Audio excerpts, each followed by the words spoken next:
Hi friends, Mr. Coe here. We're at a tributary of Rock Creek. Very beautiful day, beautiful setting. And we are here to take some water samples. We're gonna use one of these little containers, grab some water from this Rock Creek tributary here, and then we're going to investigate it under the microscope. Here's what one of our two samples looks like. I made sure to collect a little bit of stuff from the bottom of the creek to include in our sample jar because I know that that's where some little creatures like to live. To prepare our sample to look at under the microscope, I used a dropper to suck out 1 or 2 drops of water from the container, making sure to try to include some stuff gathered from the bottom. Then I dropped out those drops onto the slide and covered those drops with a cover slip to make them nice and flat. When your sample is flat like this, it's easier to view under a microscope. So, you're about to see what I saw. Here we go. How many different creatures can you identify? How will you know that they're different from one another? In this frame, I already can see at least 2 different kinds of microscopic living things. Those little football-shaped ones are called diatoms. Here's a closer look at those diatoms. You can almost see what's going on inside of them too. Isn't that interesting? We wouldn't know that any of this was here unless we had the help of a microscope.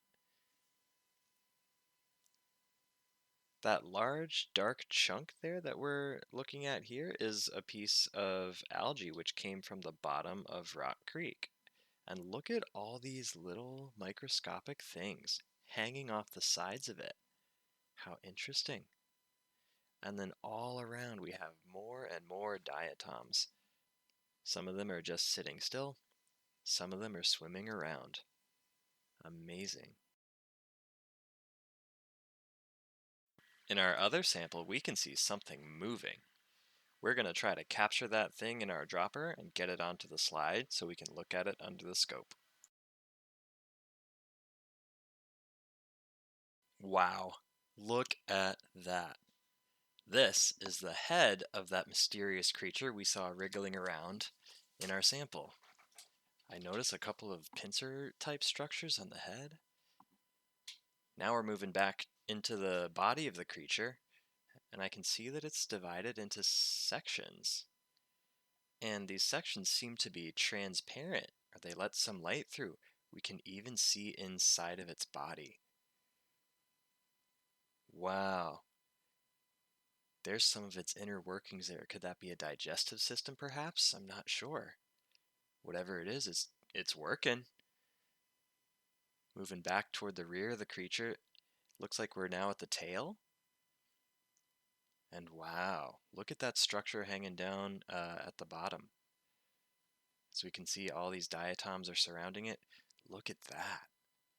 Could that be a foot or some sort of connecting piece? This is a closer view of the foot, and it looks like it has these hooks around it. Wonder what those could be for. I hope you enjoyed our short visit to these microscopic worlds. There is much more to explore. I don't think this is the last time we'll be using that microscope as part of our distance learning. Be on the lookout for more videos coming to Horace Mann's channel soon.